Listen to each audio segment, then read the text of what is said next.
Hello, and welcome back to the H-Span podcast, your go-to podcast for longevity policy discussion. I'm your host, Dylan Livingston.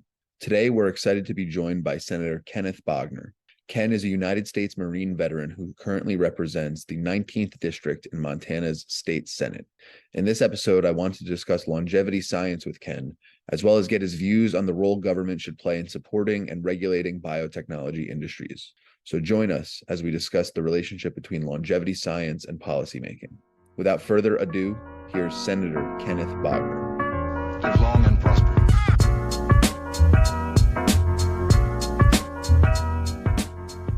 Hey, Ken. Thanks for joining us today. So I think a lot of our viewers would like to get an idea about who you are, what you do. So can you tell us, who is Ken Bogner?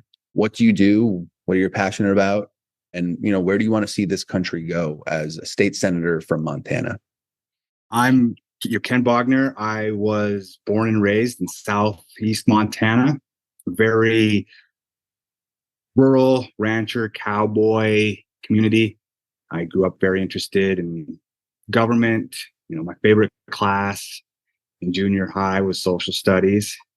Government and history really fascinated me.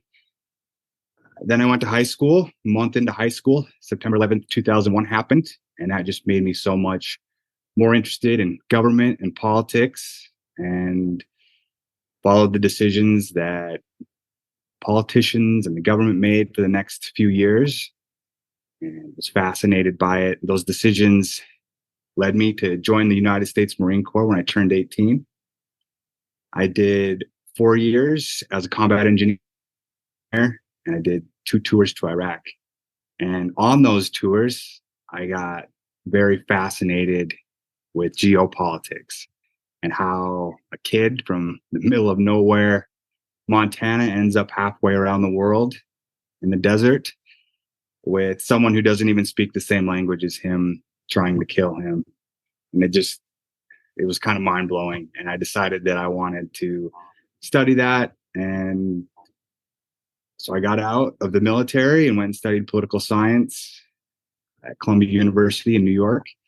That was another culture shock, but that led to a job on a political campaign, and that led to a master's degree in public policy, which led to a job as an aide in the state legislature.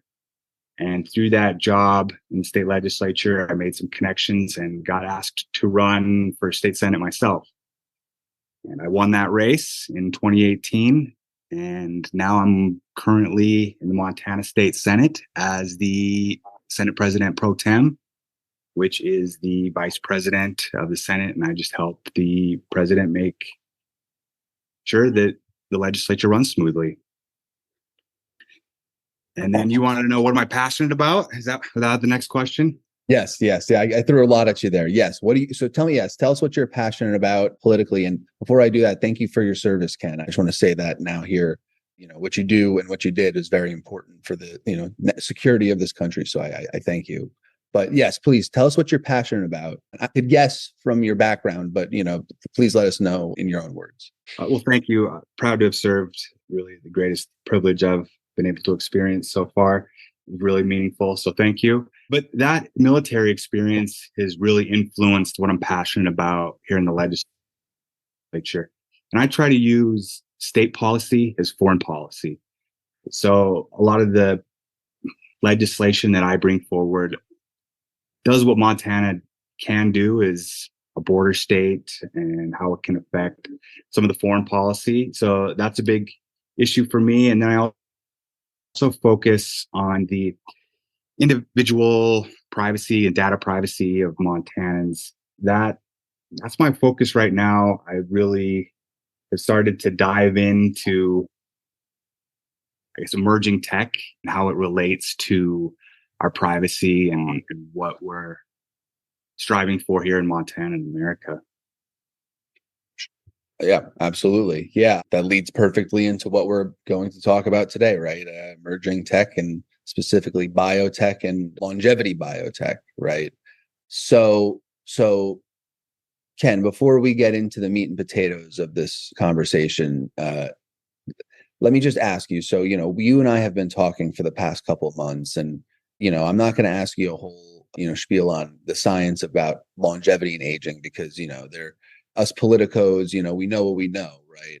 But, just initial thoughts, how do you feel about this longevity and aging science space? And, how do you see it kind of playing into, as you talked about your interests, right? Your interests in security of information and national security, right? How do you see this all kind of playing out and playing into it? I'm very excited about it in relation to my district now. It's a very rural district. So it's an aging population. And it really is Montana, though. The people that live in rural Montana are what make Montana what it is. And to have them live a better life and longer life is very important, especially as we see an influx of people here in Montana. It's become, kind of a political issue. So the longer we can keep those type of individuals in our communities, the better. And then there's another aspect where when I go out into the community and people stop me on the street, one of the biggest issues that is brought up is, how can you help with healthcare costs? And this will be a big step in making sure that, we can have lower costs and people have a little better quality of life. So I'm very excited in that aspect. And then also, on the emerging tech side is innovation is great. And I think we've got some things that we can do in the state to make us more competitive. And this can be one of them. And so that excites me as well. Absolutely. Absolutely. Yeah. So this leads into, kind of our next topic here, specifically about longevity science. What specifically do you think Montana can do, right, to make it kind of a hub, or make Montana more competitive as a state and as a place for business in terms of longevity science? There's a couple avenues Montana can take.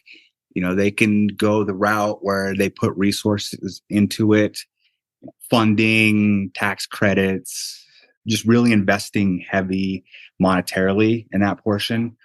Or they can do what my more focus is kind of a small government guy, is, we can let the free market do what it does by reducing regulations and burdensome policy that will get innovation here and companies to come in and want to make Montana a place that they can innovate. And so that is what I'm wanting to do, is get rid of some of these regulations and let the private companies come in and innovate and make this something that Montana can lead the country in. Absolutely. Absolutely. Yeah. There are a lot of barriers, right, that the federal government have put in place, especially for this longevity biotech industry, right? And it's, I would argue it's not necessarily even their fault almost. This is a very new field that, needs advocacy, which is where organizations like A4LI and, partners like you and others come in and can kind of make them see that. But a lot can be done at the state level, right? The states we're always sort of meant to be a testing ground for specific policy that the federal government could adopt. So I'm really excited that Montana is looking like a place where that could, start for this kind of industry. So Ken, you and I have been talking for, about 5-6 months now. We've been in contact, I would say. And, over that time, we've had a lot of brainstorming sessions. And I think one of the things that we're interested in is expanding access for some of the more experimental drugs that, pass safety profiling, expanding access to those drugs under right to try, right? So you and I have been kind of bouncing back and forth, and I know there's something in the works. Would you be able to talk about that at all, or discuss anything? I don't know how in depth we can get, but what are your thoughts on expanding right to try in Montana? Yeah, we had some really great conversations on what the state can do at the state level, because as you mentioned, they're the ones who get to act as the laboratories. So we talked about maybe doing something along the lines of regulatory sandbox. We got to talking more, and we kind of landed on this right to try. And I decided to write up a bill here in Montana. Hasn't been introduced yet, But the right to try law in Montana says that eligible patients for right to try must be terminally ill. And so I'm going to introduce my bill to eliminate that eligibility requirement of terminal illness so that anyone, if they want to try an experimental drug, they can do that. So I'm very excited about this. This is very simple and straightforward, but very impactful. Right. Absolutely. Absolutely. Well, so just to clarify, though, safety is still, definitely a profile that must be passed, right? But I think what we're looking for here is something, the Japanese government actually has a very, in my mind, progressive and forward-thinking way they do their clinical trials. And pretty much after phase 1, or the safety profile, patients are allowed to access drugs, right? So I see Montana as, a place where we can kind of experiment with this and absolutely see if we can have the same kind of success that the Japanese regulators do. But also, for the state of Montana, Ken, can you talk about what you think this will do, proposing right to try and maybe other, initiatives to help this aging field? What do you think it'll do for the state of Montana?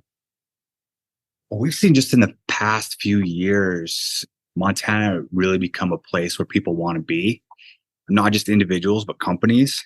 We've had a lot of investments into the research portion of Montana State University in Bozeman. That's become very popular.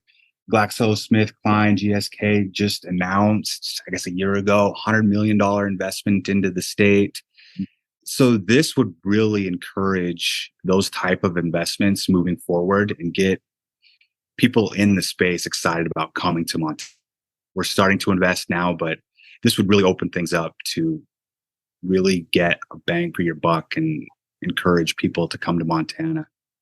Right. And bang for your buck. So you, before, just to go back to a thread you mentioned before, one of the things that seems that your constituents talk about is getting, cheaper healthcare.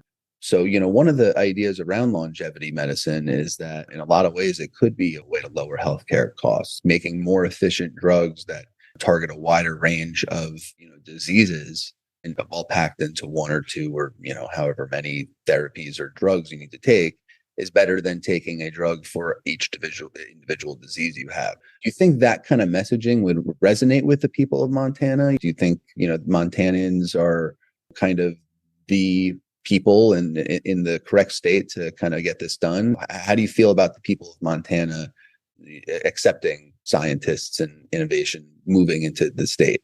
I think it's a great place. There's essentially two populations, I believe, that would really be accepting of this. One would be the people who are already here, the aging population. They're very rugged individualists, and it meant they didn't have to go to the doctor and get treatment for all these aging diseases that they get over their lifetime. If they could be more preventative and proactive, and they're going to jump on board. They want to stay active in their communities. They want to stay on the farm and the ranch and working hard. That's just who we are in Montana. So there's very much that culture, and would be willing to really take this on. And the other is, we've really become a haven for wealthier individuals that want to invest and that are open to this type of innovation and industry. And this is becoming home to them. So if we can cover both those populations with this ability to do research, it's just a really good fit for innovation and what could be done in this space. Awesome. Yeah. I didn't even think about that, but the rugged individualism, it fits perfectly with this, right? You can't be an outdoorsman. You can't, run your ranch if you're, dealing with an age-related disease, right? And I am Exactly. sure, there's a beauty in the life out there, right? The nature and the lifestyle, right? So I'm sure they want to live, the people of Montana want to live their lifestyle for as long as possible. So that's a great point. So Ken, I want to kind of move on from the state level scope that we're talking about to a more federal level viewpoint. As you may know, A4LI has been instrumental in the eventual formation of a caucus in Congress to advocate for longevity and aging biotech. So, what are your thoughts on the idea of advocacy at a federal level? What do you think the federal government can do? What do you think institutions like the NIH could do to not only help this industry as a whole in this whole country, but specifically in Montana? What role do you think, federal governments can play in helping Montana excel in this space? Yeah, I'd like to see the federal government allow a little more flexibility. They do like the status quo and having control. And this is why, having a congressional caucus is very important, is because it is Congress that's going to need to be the ones that push change, and the FDA to maybe, adjust policies on approval, or the NIH to make some changes. So a great place to start is Congress, a caucus to get people talking about this, educated on this issue. That's where it needs to start, is in Congress and pushing this at the federal level. So it's a great idea. I'm very excited to see where the caucus goes and how much change it can push, because there needs to be an entity that can really push this, and that's a great place to start. Absolutely. This is what I like about what we're doing, is we have a two-pronged approach here with a federal government initiative and a state initiative in Montana. We're kind of taking both routes here, right? How would federal action help the state of Montana specifically? Thoughts goes to one of our specific initiatives at A4LI, being to raise the budget specifically for the NIA division of aging biology. So not the NIH in total, but more money for this specific division that does research on aging biotechnology. If there were more grants for that, how do you see that affecting Montana? Yeah, I mentioned earlier that there's kind of two routes the state can take, adding funding, incentivizing through, economic means, or going the more regulation route. And us as the state of Montana, we just don't have that much money. We have to be very selective on the services we provide. And we're constitutionally obligated to provide education and healthcare requirements. So if the federal government can come in and say, hey, we've got some funding for you, that would be huge, because that really drives just how much of a priority we can make that in the state. And we do want to make it a priority. So, we'd love to have a relationship with the federal government there, and expanding that funding, especially in the state of Montana. So, yeah, that's one way that the federal government can really help push this. Yeah, absolutely. Well, especially if we identify Montana as a pro-longevity, pro-aging biotech state, eventually once we get that initiative done, they would be looking at states that are making this a priority and probably invest there first. So yeah, that's a great answer. My last question, though, before we get on to sort of the geopolitical, topic that I want to discuss is, have you talked to any other lawmakers or policymakers in Montana, in the state legislature, on the congressional level? But have you talked to any other stakeholders or any offices about this that you can kind of share with us? Yeah, I had talked to one of the original senators who worked on the right to try policy in Montana in 2015. Now, Congress didn't pass right to try until 2018. So I had some questions on what was the mood? Was this a big lift? And he went into detail on how this all came about, and said that this was fought tooth and nail to get it passed, and it was a very big lift. Mm-hmm. And the people opposed, thought the sky was going to fall, and people would be abusing their ability to give experimental drugs to terminally ill patients, and that wasn't the case. And then, he'd mentioned that after 2018, it just, they felt vindicated that, this is the federal government took notice and took some portions of the Montana law, and that it proved it was a success. And he really encouraged me to make those changes in the bill that we'll introduce here in the Montana legislature soon. So I'm excited about it. Those legislators that came before me really paved the way for this. Need a lot of credit because of them. This is a possibility we have here in Montana today. Right. Absolutely. Yeah. Without them, this isn't even an idea, right? So yeah, kudos to them and kudos to you for talking to the right people there. Have you talked to any Congress people at all? Yeah, I know one of our congressmen here in Montana is very interested in healthcare policy. And so I talked to Congressman Rosendale here in Montana, really a proponent of the healthcare costs and making sure that Montanans and Americans reduce or have to pay a reduced cost in healthcare because it is such a burden to a lot of Americans. He's very interested in helping where he can in Congress, which is exciting. So as he starts to have those conversations with fellow congressmen, this will hopefully snowball and get the congressional caucus you mentioned growing, which would be exciting. So the conversations are being had, and I hope percolating through Congress. So it's exciting. Absolutely, yeah.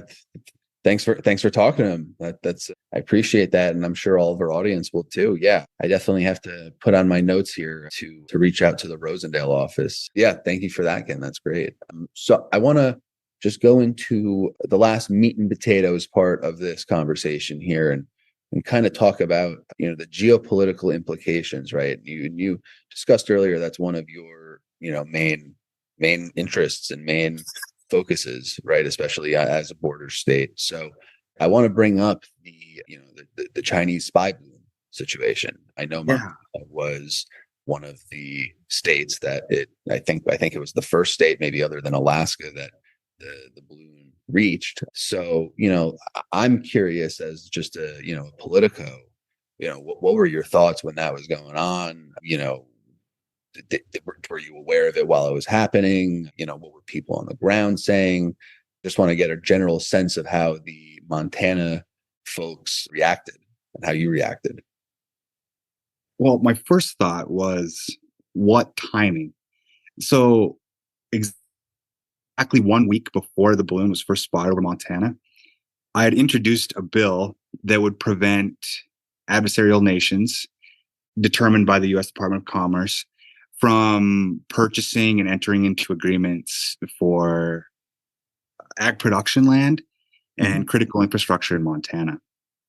So that was just 1 week before, because I've been very concerned about some of these nations, particularly China, from coming in.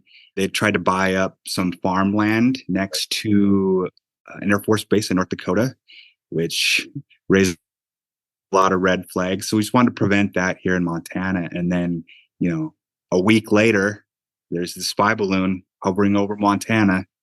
So when I first introduced the bill, there were some questions like, is this really happening? Is this a big deal? And then after the balloon was spotted, it was like, okay, yeah, you're right. There are nations that want to spy on us, that want to have some influence and are going to do what they can to have a footprint in the U.S. So, it's never good to see another nation's spy balloon over in your airspace. But I think it was good in opening a lot of average Americans' eyes just at, there are other nations that want to spy on us and collect our data.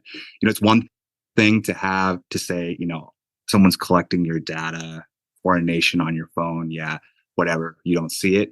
But when there's a physical object over your home collecting information and data, it makes things a lot more real. So not a good thing that it was spotted in U.S. airspace, but it was good in the sense that it woke a lot of people up that we are in great power competition with China.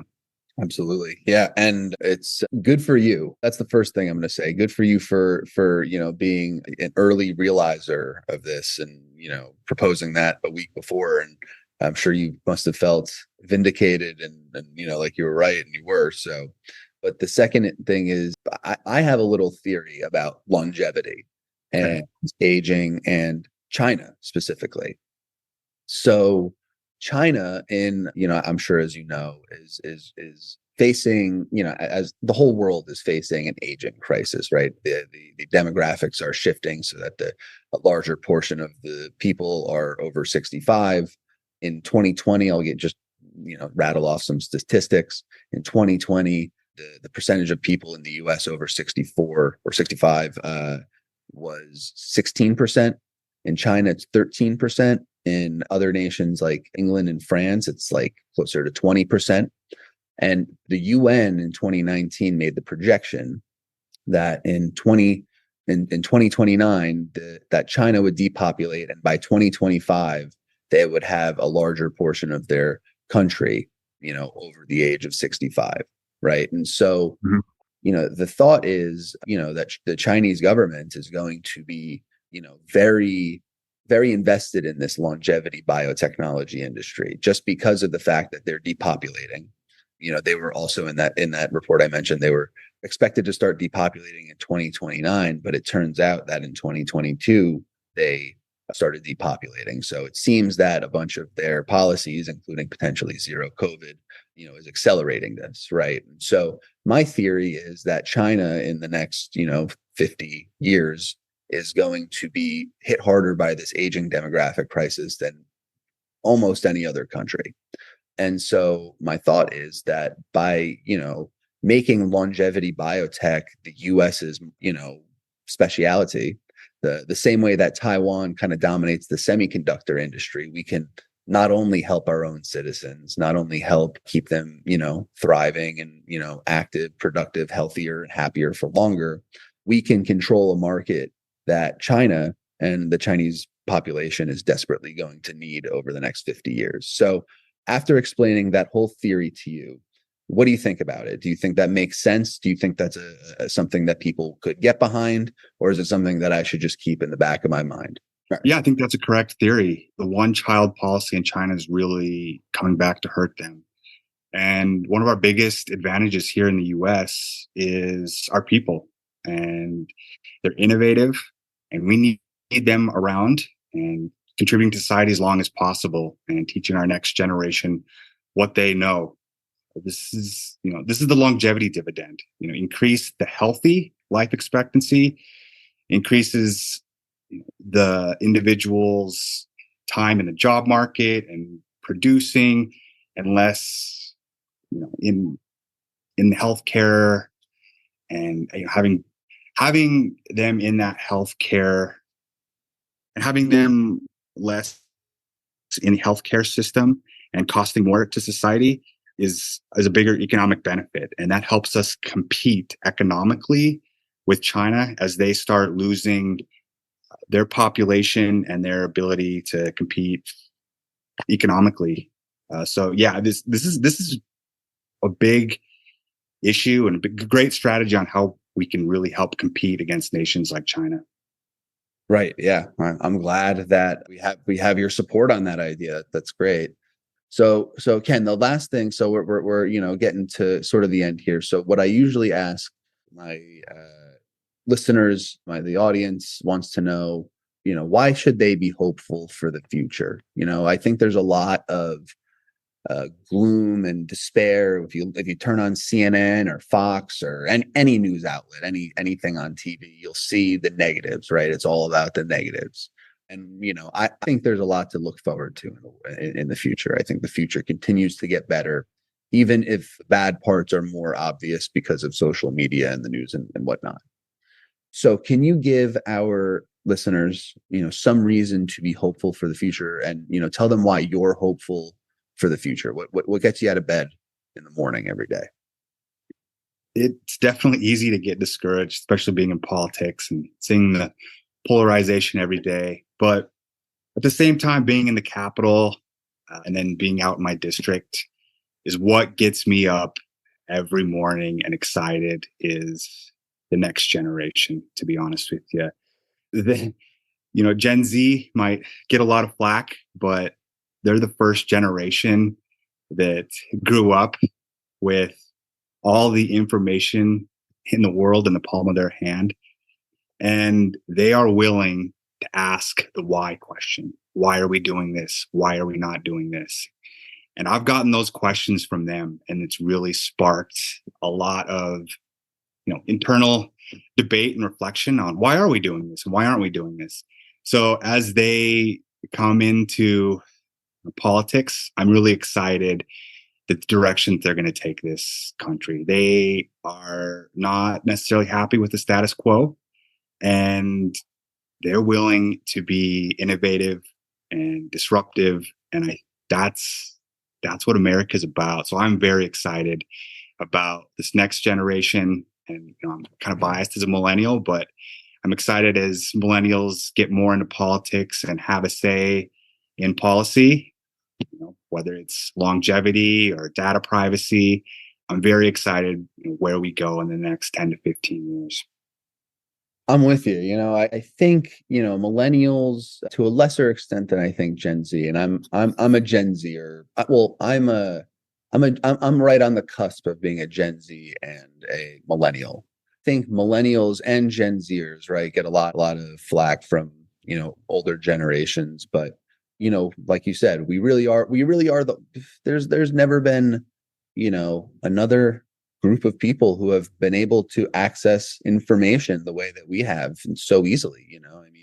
I mean, anybody in the world has more information than the richest king and the smartest person, even 50 years ago. Right. So I agree with you. And as a Gen Zer, I'm gonna call myself a Gen Zer now. I'm gonna thank you because you're one of the few people who will give us some props. And I also agree that Gen Z is a generation to look forward to, as well as millennials. And so I like this cross-generational love we're giving each other here, Ken. So I agree with you. And I also am looking forward to the next generation and the future and the future of the way that people are going to think, because I think a new era of thinking is going to be ushered in. So that's great, Ken. And I think we're at time here. So I just want to thank you one more time for joining us, Ken. And if you have anything you'd like to say to our audience before we log off, I'll give you a chance to speak right now. Sure. I'll just say encourage your state representatives, your state senators to implement policy like we're doing here in Montana. Government is slow moving. So start now on getting your representatives to take a bite at the apple and maybe do what we're doing in Montana with Right to Try. So really encourage you to reach out to them. So thank you. Live long and prosper.